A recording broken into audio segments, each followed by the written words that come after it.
tipo assim, era um momento difícil da minha vida. Tanto que até quando foi feita a carta, minha mãe meio que tava se recuperando ainda, ela ainda tava tomando os remédios. E pra mim, vocês indo na sala, fazendo esse projeto, me ajudou, entendeu? Me ajudou a ter esperança, entendeu?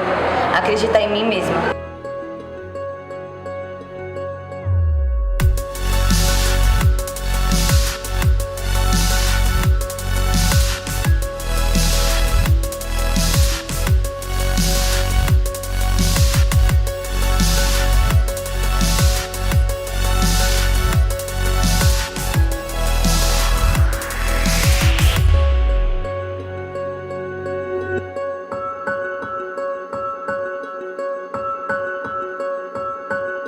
Para nós, o trabalho da capelania é bem importante e tem muita relevância no contexto da socioeducação. Os jovens em privação de liberdade ficam totalmente isolados do mundo exterior, podem trazer novos horizontes, novas oportunidades. Então, eles podem aproveitar do trabalho da capelania para ter uma visão de como será depois da sua saída. Então, eles podem aproveitar bastante e ter um novo horizonte. E saber que lá fora tem um mundo que eles podem seguir, um novo caminho, que não seja das drogas ou do tráfico, ou até mesmo do roubo e do furto. O que você acha de um projeto que entra nas escolas da Baixada Santista, ensinando princípios, valores e virtudes aos nossos jovens e adolescentes? Que entre também em instituições como a Fundação Casa, onde a gente tem a oportunidade de trabalhar exatamente essas questões do cotidiano dos jovens e adolescentes. Sai do teu lugar, vem aqui na frente. Eu quero orar pela sua vida. Eu quero que Deus ele venha nesse exato momento e ele venha ministrar no teu coração. Não liga para a multidão não. Vem aqui, vamos orar. Pode vir, galera.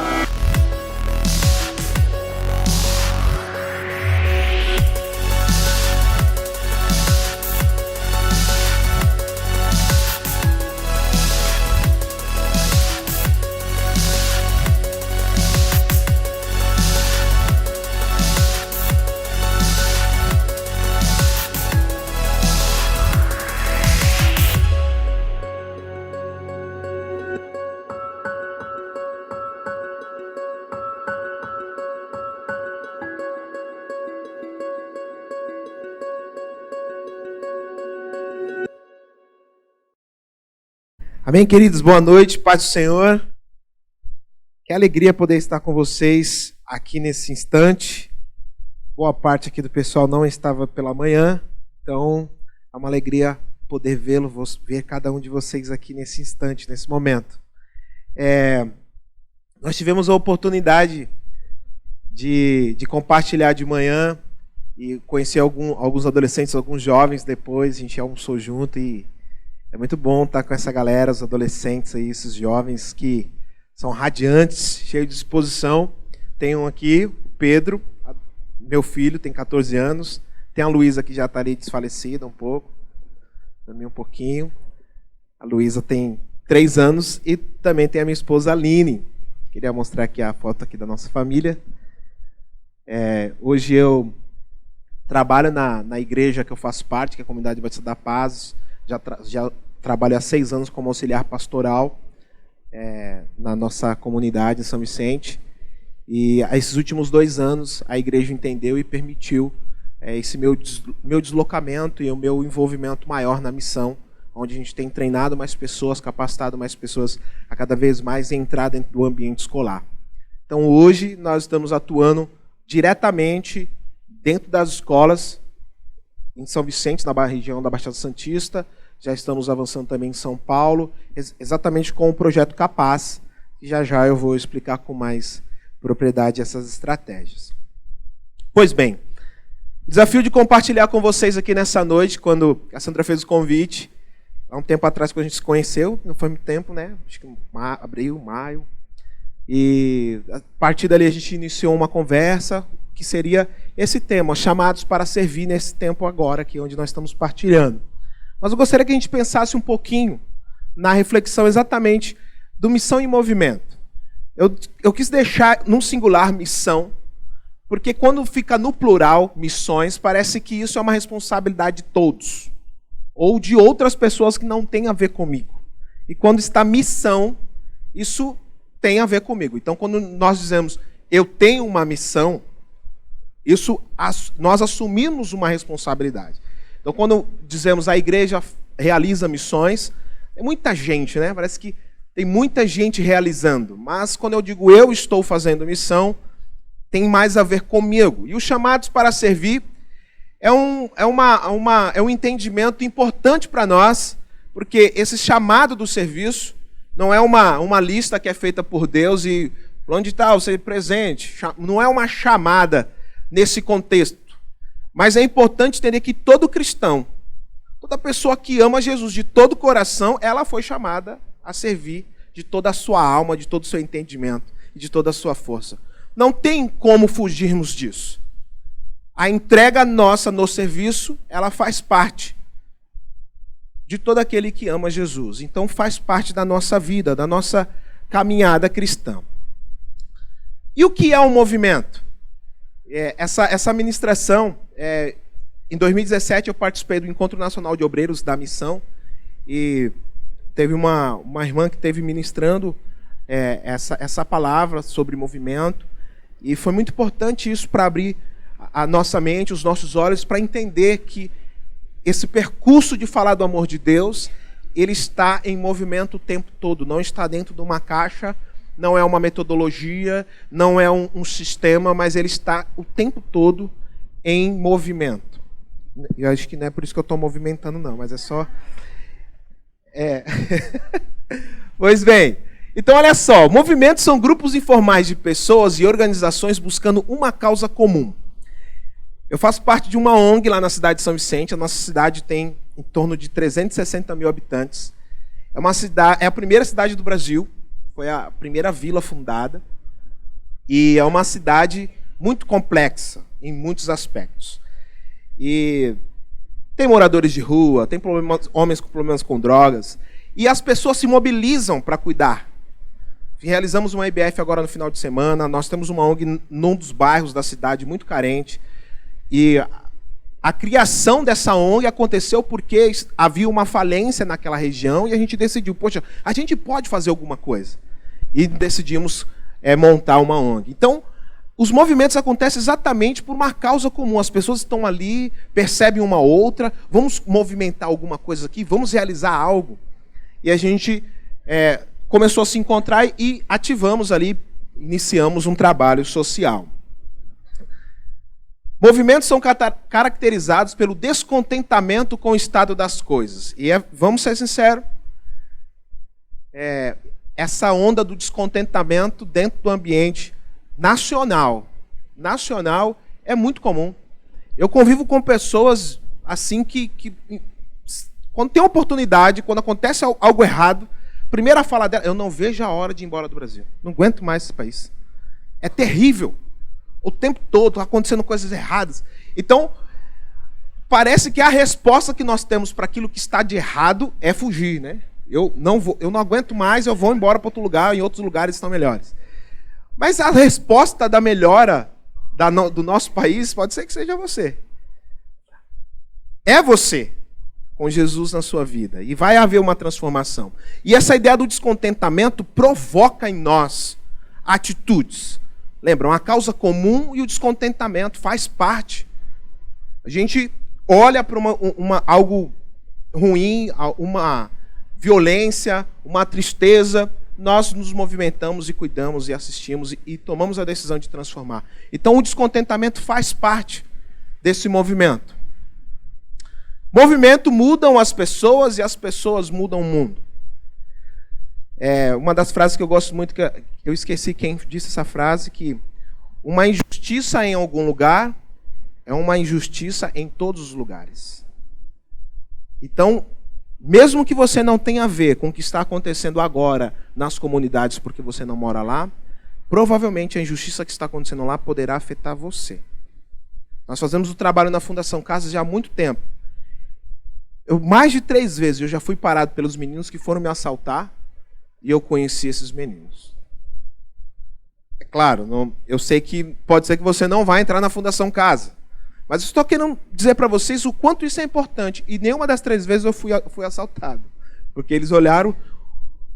Ô tio, e aí Pô, mano, você ia me assaltar, cara? Teve uma outra oportunidade, eu dentro de uma agência de correio, os meninos entraram, só que nessa hora não pude fazer muita coisa. Eu estava na fila e eles deram voz de assalto dentro da agência. E aí eu estava aqui no celular, quando eu vi, eu olhei os dois, eu conheci os dois, estavam no movimento. Aí eles espantaram com a arma na mão, eu falei, eu não vou fazer nada aqui, eu vou ficar quietinho, porque esse menino está nervoso demais, não vai dar certo isso, né? E fiquei por ali, quietinho, ele me viu, mas já virou os olhos, assaltou as pessoas que estavam ao meu redor, pegou as coisas do correio. Mas olha só, a resposta que você pode dar para alguém, para uma violência, para uma injustiça, ela pode haver uma transformação na sua vida naquele instante ou no futuro. Por isso que nós devemos nos entregar por completo, por amar, por cuidar daquela pessoa. Nós não sabemos qual vai ser a oportunidade novamente que nós vamos encontrá-la. Eu enfatizei pela manhã e eu percebi que eu não falei isso aqui, mas toda vez que eu compartilho daquilo que da palavra, em alguma oportunidade assim, eu compartilho com tanta alegria porque é a minha vida. Eu estou exatamente compartilhando o que eu estou vivendo. Segunda-feira nós vamos conversar com algumas outras diretoras. Vai voltar agora as aulas em agosto, nós já vamos iniciar o trabalho. Então, é isso. A minha vida é exatamente essa que eu estou compartilhando. É uma alegria tremenda. Meu filho está ali, tem 14 anos. São mais de 8.500 alunos que nós fazemos um trabalho e que todos, na maioria, estão na idade dele. Eu sempre enfatizo isso. Não faz sentido, eu falo para ele sempre, não faz sentido amar, cuidar, estar disponível a estar perto desses meninos, desses 8.500 alunos, sendo que eu não estou perto do meu filho. Não faz sentido isso, esses meninos serem alcançados pelo amor de Deus, mas o meu filho não vê o amor de Deus na minha vida. Então, dentro da minha casa, dentro da minha família, tem sido essa proximidade de transformação. Esse é o meu mundo. É ali, dentro da minha família, da minha casa. Esse é o mundo que precisa ser transformado nesse instante. Então, o movimento, o monumento e o museu. Eu já destaquei aqui um pouquinho do que seria o movimento, mas também queria enfatizar um pouquinho dessa ideia do monumento. Pode ser que você seja um monumento. E eu vou explicar um pouquinho só o que poderia ser o monumento. O monumento é as marcas, né? Eu passei pela manhã, quando estava vindo para cá, pela ponte Estanhada. É isso que fala. Estaiada. Estanhada, eu falei de manhã. Estaiada. Então tá lá. Alguém fez, alguém teve a ideia. É um marco na cidade. As pessoas observam, tiram fotos. Pode ser que você seja um monumento. Marcou a vida, sua arte, sua habilidade, mas está lá. As pessoas passam, tiram uma foto, observam. Poxa, ó, bacana, hein? Muito legal. Mas também tem muita gente que é museu. Fez tanta coisa marcante. Não sei se você já foi no museu. O museu é lindo demais. Tem peças raras. Tem que tomar cuidado, porque senão quebra. Pode ser que você seja um museu. Marcou a história de muitas pessoas. Mas você parou aí. Ninguém pode tocar em você, porque senão quebra, machuca. Mas você pode ser alguém que está em movimento. E eu queria destacar aqui, então, as características do movimento de Jesus, que é a nossa referência de missão. Quando foi feito o convite para me compartilhar, eu conversei com o pastor um tempo, e o tema seria chamados para servir. E quando eu sempre tenho a oportunidade de falar sobre missões, qualquer lugar que eu vou, eu sempre enfatizo a missão de Deus, porque esse é o convite de Deus a nós. Não é uma missão minha, não é a MPC, é o entendimento de que eu faço parte de algo que Deus preparou, e eu estou na missão de Deus. Então, a igreja aqui, eu sei que faz um trabalho com pequenos grupos, eu sei que a igreja está em movimento, vai acontecer a festa do milho, está acontecendo. Está em movimento. Você pode ser alguém que marca as pessoas nessa oportunidade. O pastor falou que é um pretexto, e é verdade. Nós preparamos encontros exatamente para convidar. Tenho certeza que você tem alguém que ama comer. Conhece alguém que ama comer. Convide ele. ele não vai vir ao culto, mas ele vai vir comer. E essa é uma oportunidade maravilhosa. A célula pode observar. O grupo pequeno, nossa igreja é em célula, né? Tá aqui gravado. É interessante porque quando a gente convida as pessoas a irem aos pequenos grupos, a gente já fala, não, mas tem comida no final, né? Aí muda a dinâmica da conversa. Você vai falar, não, eu encontro as pessoas. Não, mas depois a gente come. Puxa, que legal, hein? Aí, aproxima, conecta as pessoas e a gente começa a estar junto. Então, a primeira característica desse movimento de Jesus é uma fé apaixonada. Movimentos são iniciados por indivíduos consumidos por uma paixão, pois tiveram um encontro com Deus que mudou as suas vidas. Queridos, esse é um encontro que nós estamos aqui, que precisa haver alegria. E que igreja alegre. Que prazer estar num lugar onde as pessoas conseguem te olhar, ver. Os maiores lamentos dentro do ambiente escolar é que as igrejas são panelas e são encontros de pessoas que dizem que amam, mas não amam. Esse é um lugar de cuidado, de zelo, onde as pessoas conseguem ver o outro. Aí pela manhã foi falado um pouco sobre a recepção. Que chave é essa da recepção? Tem um sorriso, parabéns, viu, queridos dos coletes verdes. Vocês são incríveis. Porque é um sorriso, é um abraço. Percebe o outro. E nas escolas a gente percebe muito isso. Quando a gente abraça, não precisa falar nada. Um simples abraço demonstra uma verdadeira importância. Conecta, percebe o outro. Então, essa ideia de ser apaixonado, estar aqui adorando a Deus, servindo, junto um com o outro, isso nos consome, precisa nos consumir. Ir até o grupo pequeno não pode ser pesado, meu irmão. O encontro regular que acontece uma vez na semana tem que ser algo celebrativo.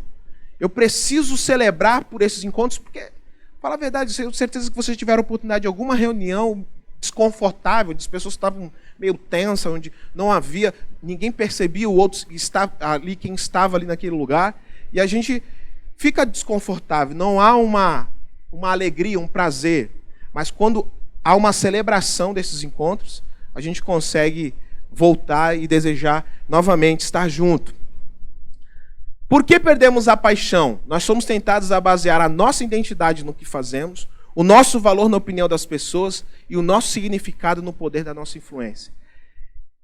Dentro das faculdades, a gente tem tido a oportunidade também de trabalhar nas faculdades. Hoje, no ambiente da faculdade, nem acontece mais evangelização. O que mais acontece no ambiente da faculdade é um encontro daqueles que se desviaram. Quantos jovens vão até a faculdade e se desviam?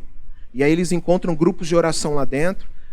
A maioria dos meninos que chegam, que se aproximam, são meninos que conhecem a Jesus e que se perderam nesse ambiente.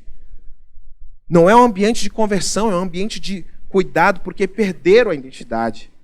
Porque eles se baseiam pelo valor daquilo que está fazendo. E dentro do ambiente da igreja, muitas vezes nós também trilhamos esse percurso. Há muito tempo eu caminho dentro da igreja, então há 6 anos eu trabalho nessa área pastoral e a gente sempre trabalhou na liderança de grupo pequeno, dos jovens, adolescentes. E sempre a gente esperava uma opinião. A gente sempre esperava um parabéns, hein? Olha o que você está fazendo, é muito bacana, hein? Parabéns. Mas e quando isso não chega? Quando isso não vem? A minha paixão não pode ser comprometida. A minha fé não pode ser comprometida por isso.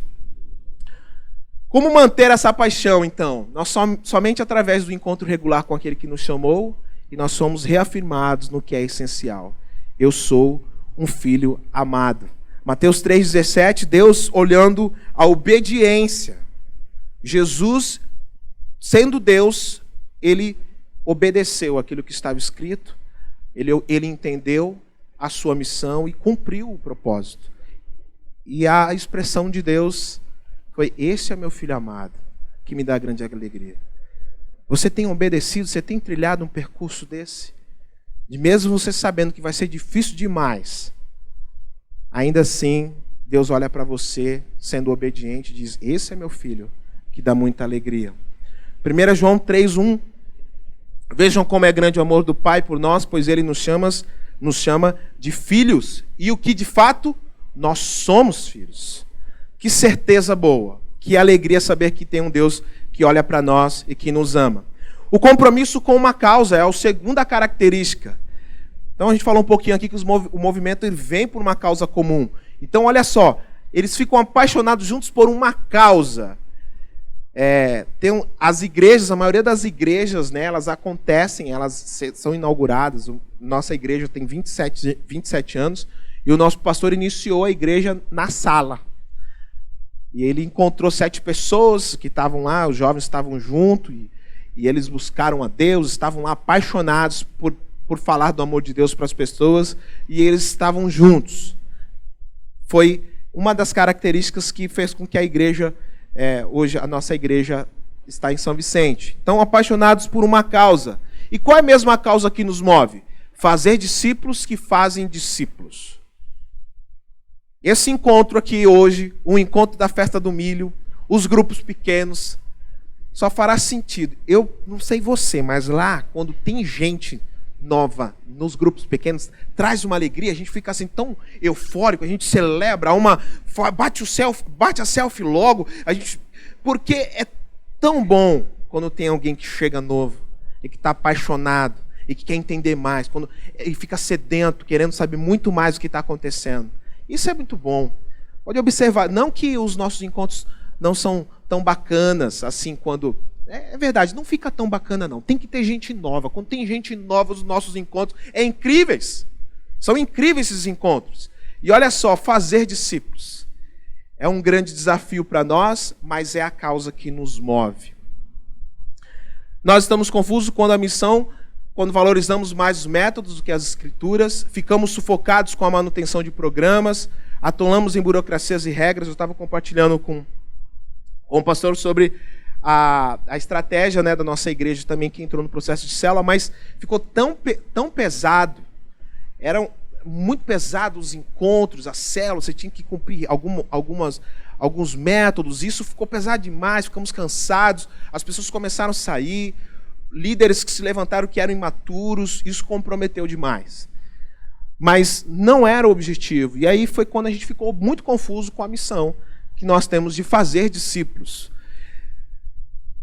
Também vivemos saudosos do passado e cegos quanto aos desafios do presente e desejamos ser servidos pelos que servem conosco.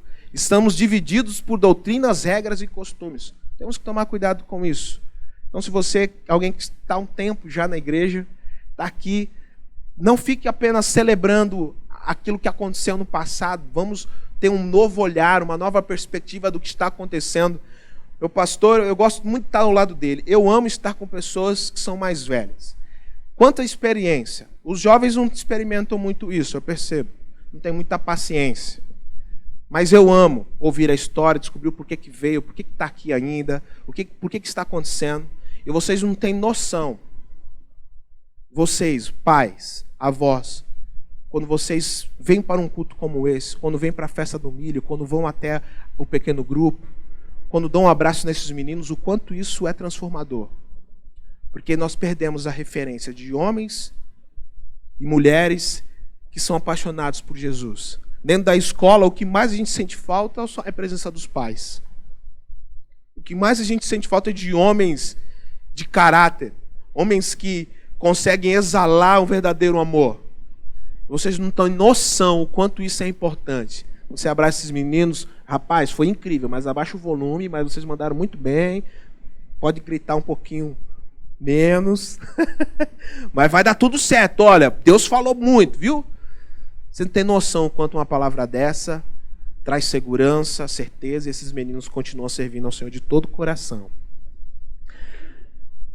Lucas 4, 18 e 21, o Espírito do Senhor está sobre mim, pelo que me ungiu para evangelizar os pobres e enviou-me para proclamar libertação aos cativos e restauração da vista aos cegos, para pôr em liberdade os oprimidos e apregoar o ano aceitável do Senhor.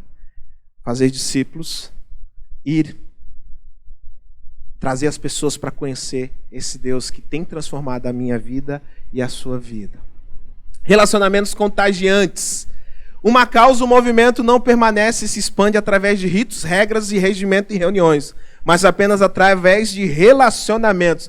E que bom. Obrigado, Davis. Obrigado, Ana. Muito bom. Aquele colchão foi incrível, cara. Gente, é benção demais a gente ter pessoas ao nosso lado. A gente conseguir saber que num sábado, ou num domingo, ou qualquer outro dia da semana, a gente pode ligar para alguém e falar assim, eu posso ir na sua casa agora? Claro, você é bem-vindo. Que segurança a gente tem quando encontra pessoas que são tão apaixonadas, que se relacionam fácil, que não é difícil, porque tem algumas pessoas que é tão difícil, você não pode nem mandar um joinha no WhatsApp porque elas já se ofendem. Ela não, por que você não me disse, por que você não falou comigo, escreveu mais? Relacionamentos contagiantes. Nosso alvo não é levantarmos uma multidão de prosélitos e militantes, nem uma organização reconhecida. Pessoas são a finalidade da missão.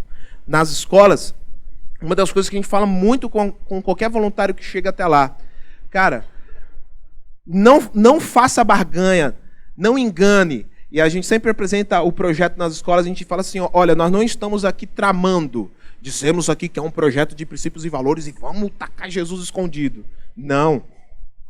Nós falamos, não, a gente quer se relacionar. O objetivo desse projeto não é nem falar de Jesus no primeiro encontro. Eu não tenho pressa de falar de quem Jesus é.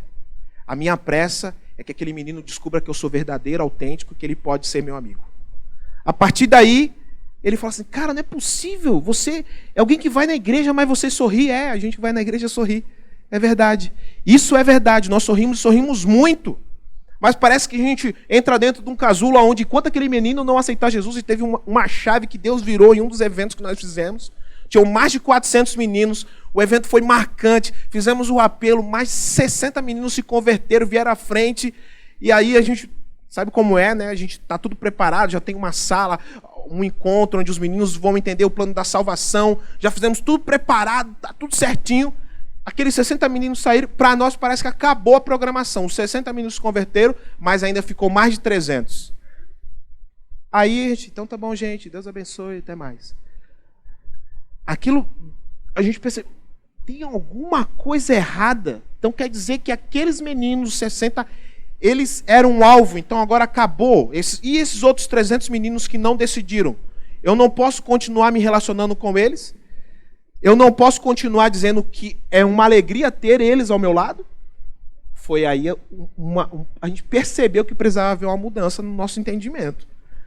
Fizemos o apelo e aí agora a gente para tudo e a atenção maior é esses meninos que não aceitaram Jesus, porque eles continuam sendo alguém que precisa ser alvo do amor de Deus. E aí a gente para e a gente vai lá, e aí, o que você achou? Pô, foi legal a palestra, né? E o Palmeiras, né? O Corinthians continua perdendo, né?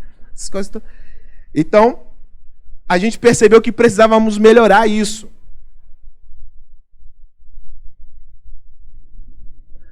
Deus nos chama para sermos família. Prestamos atenção nas pessoas à nossa volta, valorizamos suas histórias e aceitamos como elas são. E tocamos com o amor de Deus. Queria destacar essa questão da família. Tem um projeto que iniciou em São Vicente, que até encerrou agora por causa da questão política, mas era um projeto que se chamava GEPOM, que é Jovem Exercício do Programa Municipal. Todos os meninos que completavam 18 anos, que não ficavam no quartel, eles iam para esse projeto e eles tinham um emprego. Trabalhavam meio período, ajudando a cidade na questão sobre cidadania, eles iam ajudando as pessoas, dando orientações. Mas também era um projeto que contemplava o menino infrator. Então, o menino que ficava em medida socioeducativa, ele ia para esse projeto. Então, você imagina, eram os meninos da comunidade, eram os meninos que eram infratores. Quando nós chegamos para realizar o projeto lá, a psicóloga acompanhou a gente e o presidente também. Eram mais de 600 meninos que nós íamos ter o contato toda semana. E a primeira lição eu até fiz hoje com os meninos aqui, porque eu falei sobre unidade, nós fizemos essa lição com eles e falamos sobre a família, que a família é a nossa unidade de referência. Ok, depois que a gente terminou, os meninos perceberam a gente conseguiu se aproximar, a maioria deles já nos conheciam, porque nós encontrávamos eles na escola. Aí aquela psicóloga me abordou no final e falou assim, olha, vocês vão precisar mudar um pouco o método de vocês. Eu falei, mas por quê? Porque esses meninos, a referência de família que vocês falaram não é a referência que eles têm. Eu falei, como assim? Porque nenhum deles, a família é presente. Eles não têm um pai que foi presente, nem uma mãe que foi presente. Logo, esses meninos têm que se virar sozinhos. E é isso que nós estamos fazendo aqui, dando uma oportunidade para eles se virarem. Eu falei, me desculpe. Ou vocês aceitam o projeto com a referência de família que nós estamos ensinando, ou a gente não fica. Porque a referência de família continuará sendo essa.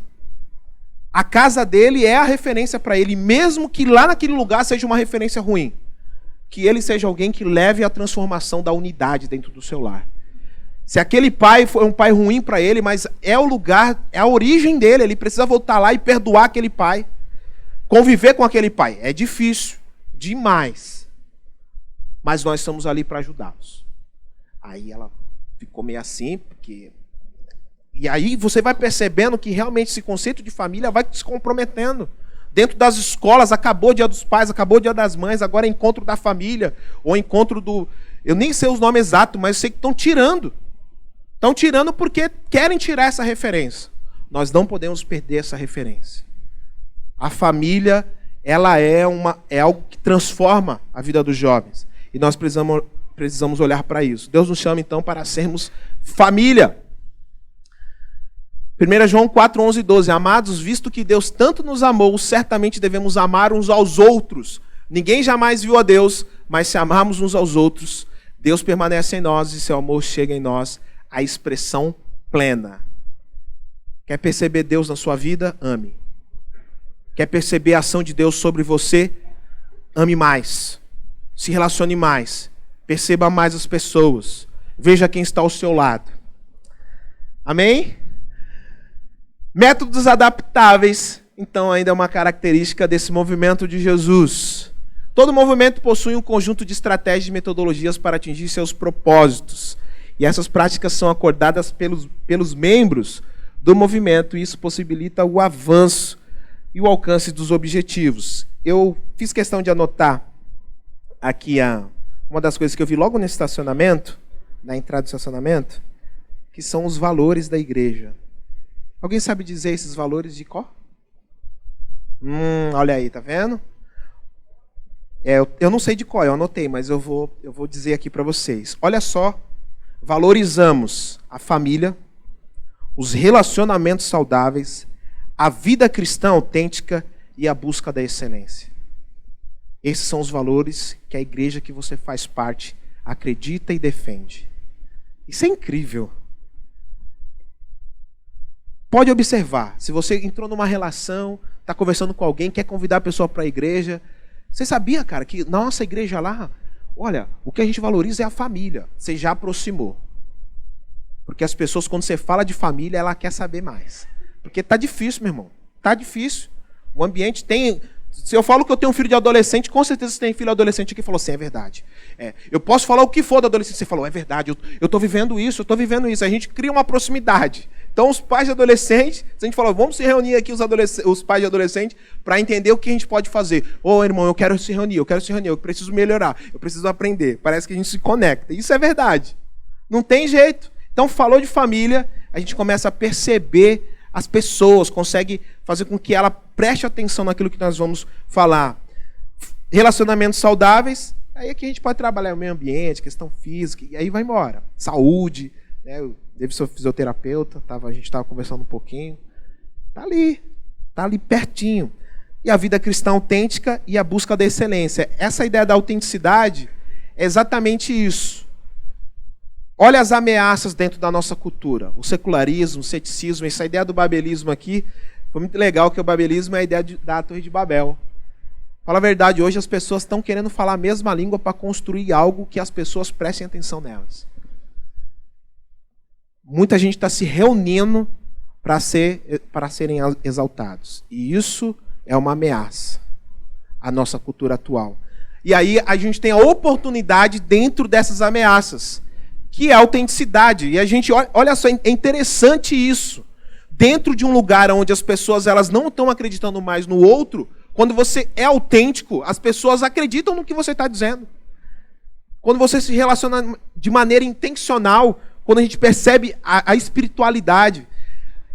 A nossa instituição fez uma parceria com uma empresa que se chama Clube Casa, aqui da capital, e eu fui participar de um treinamento deles, que foi o Boom São Paulo, que eles trabalham com a ideia de arquitetos, de design, interior, e foi no Ibirapuera. E eu lembro que aquele rapaz que estava dizendo, ele estava falando sobre a captação de recursos, e uma das coisas que ele enfatizou foi: hoje nós não procuramos uma empresa que tenha uma formalidade certinha. Hoje nós procuramos pessoas que desenvolvem algo verdadeiro. Eles não estão nem preocupados com a formalidade, eles estão preocupados para saber se é de verdade o que você está fazendo. Se isso é inteiro, se você é transparente. Isso é incrível. Nós precisamos ser genuínos no que nós fazemos. Precisamos ser verdadeiros. Dentro da nossa casa, na igreja, no nosso grupo pequeno, aonde for, nós precisamos ser verdadeiros. Os movimentos mais eficazes são aqueles dispostos a mudar tudo sobre si mesmo, exceto suas crenças e valores essenciais. Qual será a nossa resposta para o dilema do nosso tempo? O projeto Capaz. A resposta é a entrada do evangelismo nas escolas. A resposta são as missões que têm alcançado tantos lugares. Eu estava vendo ali o mural, um mural missionário, um espaço missionário, de tantos trabalhos que a igreja já tem investido, que tem feito. Eu queria enfatizar um pouco aqui o trabalho da MPC, que é o que a gente tem feito nas escolas. E é muito interessante que hoje, na Baixada Santista, que são 9 cidades, nós estamos em 4 cidades, está até meio desatualizado, mas nós estamos em 4 cidades, são 16 instituições, são mais de 8.500 alunos que são alcançados semanalmente e mais de 70 voluntários, de diversas igrejas, tem em torno de 18 a 20 igrejas e em torno de 4 denominações que estão conosco, estão atuando, estão convivendo, percebendo. O que mais me impressiona nesses trabalhos nas escolas, nesse dia desse evento aqui, foi um Fala Sério que nós realizamos. E aí a gente se reuniu no pátio para orar no final. E uma Débora, a Renata, e a gente aqui junto. Isso é incrível, você junta a gente da igreja pentecostal, igreja batista, presbiteriana, tá todo mundo conectado, é uma coisa incrível.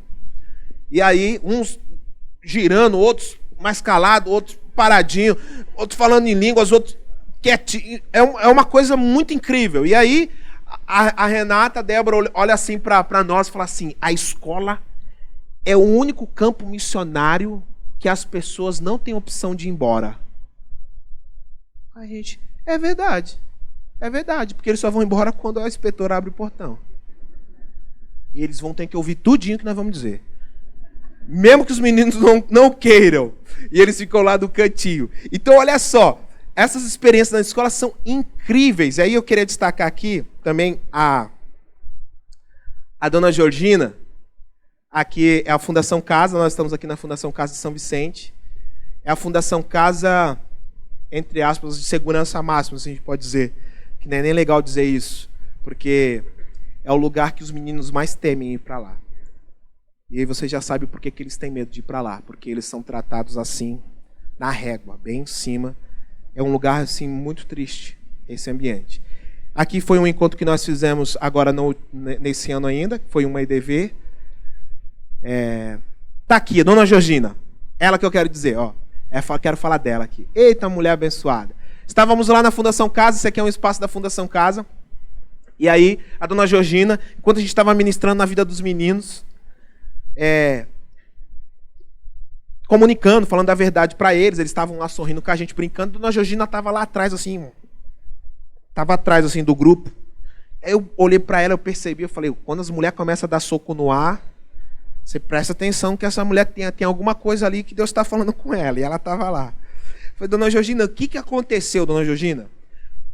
O que aconteceu? E ela falou assim: Cola, está acontecendo aqui Isaías 58:6. Está acontecendo Isaías 58:6. Eu falei: dona Georgina, o que diz lá, dona Georgina? Vai ler em casa, Cola, vai ler em casa. Eu falei: tá bom, dona Georgina, eu vou ler em casa. Mas esse é um capítulo muito interessante, porque o início dele está falando sobre jejum. E nos primeiros versículos ele vai dizer assim, que não faz sentido você jejuar e negar a atenção ao pobre. Não faz sentido você jejuar e oprimir seu funcionário. Não faz sentido você jejuar e não dar atenção à sua família. Está dizendo que isso não vale nada. E aí, olha só o que o texto diz a partir do versículo 6. Não, nada disso. O jejum que desejo não é este, que te libertes das amarras da malignidade e da injustiça, que desfaças as ataduras da opressão, que ponhas em liberdade os oprimidos e que despedaces todo o jugo? Ora, não é partilhar teu alimento com o faminto, abrigar o pobre desamparado, vestir o nu e sem teto que encontrastes e não recusar tua ajuda ao próximo? Quando fizeres assim, então a tua luz resplandecerá como alvorada e prontamente surgirá a tua cura. A tua retidão caminhará diante de ti e a glória de Yahvé guardará a tua retaguarda. Ela estava profetizando para aqueles meninos serem alcançados, serem libertos, serem transformados. E que benção! Hoje, dessa Fundação Casa, tem um menino que é voluntário, que vai conosco nas escolas, é o Anselmo. Ele está servindo a Deus através do seu talento, está conosco indo nas escolas e está disponível. Então a gente continua realizando o trabalho nessas escolas. Só para você ter uma noção, meu irmão, que esse é um ambiente que a gente precisa orar muito. Fizemos uma pesquisa com a equipe técnica da casa de São Vicente, que tem em torno de 120 meninos. 99% dos meninos na Fundação Casa, eles têm uma proximidade com uma família que professa a fé cristã. É filho de um pastor, é filho de uma mulher de oração, está lá, dentro da casa. O nome dos meninos é Isaac, Tomé, Abraão, Mateus, tudo nome bíblico. Mas eles estão lá. É uma realidade. Precisamos orar para a vida desses meninos. Tem uma experiência que eu quero compartilhar daqui desse trabalho das escolas. Deus está fazendo algo tão incrível que a gente fica muito empolgado, porque é de Deus. Mas sabe como é? O homem, às vezes, acha que a coisa pertence a ele, né? E aí teve uma oportunidade em uma das escolas que a gente apresentou. Antes de iniciar o Capaz, a gente sempre apresenta o Capaz para a direção. E aí a direção, a gente pede para apresentar também aos professores. E o Capaz é uma estratégia de 15 minutos que a gente utiliza da aula do professor. E aí a gente ia apresentando para os professores, que a gente ia usar a aula deles, a gente usa a Bíblia como uma ferramenta de trabalho. E aí uma professora olhou para a gente e falou assim: vocês não usam outro tipo de material? A gente pode usar outro livro. Ele falou, mas vocês acham que devem usar outro livro, sim. Por que vocês não pegam esse material, tal? Eu acho que é melhor esse material do que a Bíblia. Eu falei assim, você concorda que o livro que a gente domina é a Bíblia? Então, é o livro que a gente vai conseguir ensinar melhor. Aí eles já... Porque quando a gente vai dando uma resposta à altura, eles vão se colocando no lugar. Aí teve nesse mesmo dia, outra professora de biologia olhou para mim e disse assim, ei, eu vou dizer uma coisa para vocês. Vou dizer. Eu não acredito na existência de Deus. Deus não existe. Tá certo. Mas esses meninos dessa escola precisam de Deus. Eu falei, tá bom, tá tranquilo. Pode deixar. Tá ok, então, tudo bem. A gente tá aqui para isso. Há um desespero nas escolas. A direção, os professores não estão aguentando mais. Aí voltando para essa ideia de que a missão é de Deus, aí eu e o Rafael apresentamos, né, a gente feliz com uma resposta dessa, percebemos que a escola já ia abrir a porta, a gente todo mundo feliz, a gente sempre é celebrativo, cara, meu Deus, te usa demais, é bênção demais, isso, rapaz, que isso, Deus está fazendo coisa maravilhosa. Aí a gente sai no corredor, né, um batendo nas costas do outro, é bom demais, rapaz, isso é incrível, não sei o quê. Aí a gente vem uma senhorinha de coque, ela vem andando na nossa direção, é auxiliar de limpeza lá da escola, olha pra gente, diz assim, rapaz, com os olhos assim lacrimejando, vocês não têm noção, vocês são exatamente a resposta de oração. Eu oro mais de 10 anos para que isso aconteça. Aí a gente coloca a gente no nosso lugar, mas também nos mostra que nós somos exatamente a resposta de Deus. E certeza boa, e convicção plena de fazer exatamente aquilo que Deus pediu para fazer. E aí nós estamos lá por isso. Estamos lá, a Escola Pinheiro Júnior, uma escola incrível, uma escola na área continental da cidade. Muito difícil a escola. Essa é uma escola, índice de reprovação dela muito complexo. O Capaz, capacitando pacificadores, ele tem o nome da escola Antônio Pacífico. Aqui no livro vai estar falando um pouco sobre a história dessa escola. Essa escola, na cidade de São Vicente, quando nós iniciamos em 2012, o IDEB dela, que é o Índice de Desenvolvimento da Educação Básica, era o pior da cidade, e a cidade era a pior das 9 cidades. E era uma escola assim que a lousa estava danificada, não tinha porta, faltava professor. Era uma escola muito engraçada, não tinha teto, não tinha nada. E eu lembro que a gente realizando esse trabalho lá, a Escola Cinzenta, 3 anos depois, é uma escola que ela está verde, ela tem bebedouro com água gelada. É importante isso, meu irmão. Escola pública com bebedouro com água gelada é benção. Isso é avivamento. É avivamento. Azulejo no banheiro, com espelho, papel higiênico. Como é que é o nome daquele negócio que protege o vaso sanitário mesmo? Que os homens... A tampa. Tampa. Parece bobo isso, meu irmão. Mas é muito verdade. E um dos treinamentos, um jovem perguntou pra gente assim: Cola, e quando vai acontecer o avivamento? Dos meninos quebrantados, caídos de joelho, chorando. Quando é que vai acontecer esse avivamento? Eu falei, então, que leitura de avivamento você está fazendo, cara? Porque quando eu olho para uma escola onde não tinha lousa, onde tinha a porta quebrada, onde o índice de reprovação da escola era 70%, onde uma escola onde tinha um menino do 7º ano tinha 30 alunos e no 9º ano tinha 15 alunos. E hoje é uma escola onde tem pessoas que estão se formando, onde uma escola onde tem meninos que estão indo para a igreja sendo líderes. Um bairro onde não tinha iluminação, habitação, eles moravam em um local totalmente desumano. O avivamento tem a ver com isso. O avivamento precisa ter a ver com isso. Não pode ser só meninos rendidos e ele chegando em casa ainda em conflito com o pai. Transformador é quando uma menina compartilha a dor dela e a gente desafia ela a perdoar os seus pais. E ela depois, outro dia, compartilha conosco que eu fiz exatamente aquilo. A minha mãe chorou comigo e nós crescemos. É menina que entrega a carta, porque no dia anterior ela tinha decidido tirar a vida. Mas ela diz pra gente naquele dia que encontrou alegria em viver novamente. Isso é avivamento. Isso é transformação. E a gente tem experimentado isso assim, pertinho demais. A gente tem visto esses encontros transformadores sempre quando a gente está ali nas escolas. E que boa nova, e que alegria ver isso. Já fazendo um leque, em março, nós estávamos indo para o Rio de Janeiro realizar esse projeto. Na quarta-feira aconteceu um massacre em Suzano. Foi março? Foi abril? Março. Foi março. Numa quarta-feira aconteceu um massacre. Na quinta-feira, meu telefone chamou, muita gente me chamando.